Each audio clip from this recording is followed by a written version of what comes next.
Alors, pour créer des symboles, c'est vraiment très simple. Ça correspond un peu à ce que vous avez appris à faire quand vous avez fait des imprimés textiles ou quand vous avez fait ici des formes de lignes.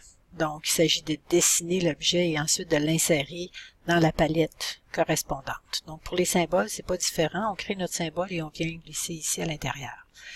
La seule particularité, je dirais que il est préférable que nos symboles soient remplis avec une couleur grise à 50% pour des besoins de la recoloration. Okay? Donc ça, on va voir un peu la recoloration plus tard, mais pour le moment, ayez en tête que vos symboles, pour avoir une couleur pleine, devraient être remplis avec le gris 50%.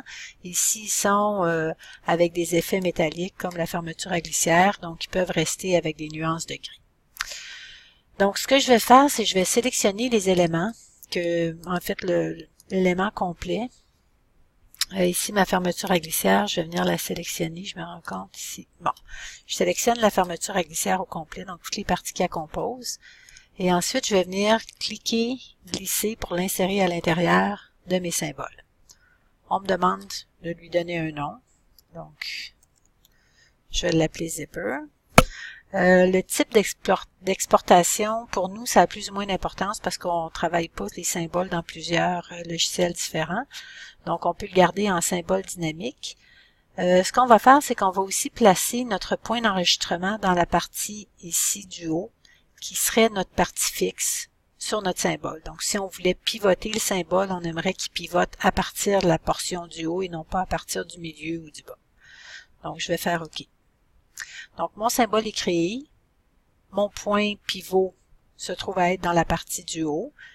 Et maintenant, on peut voir qu'il y a une apparence un peu différente. Donc, je suis pas en mesure de voir chacune des parties qui composent mon symbole, mais je le vois vraiment comme un ensemble.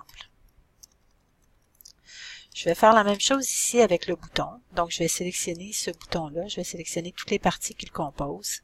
Clique et glisse. Cette fois-ci, je veux que mon bouton puisse pivoter à partir du centre. Donc, mon point d'enregistrement va rester au centre. Et je vais le nommer bouton 2 trous. OK. Donc là, ici, maintenant, je peux voir que mon bouton a été transformé et que c'est maintenant une instance de symbole qui se trouve à être sur mon vêtement.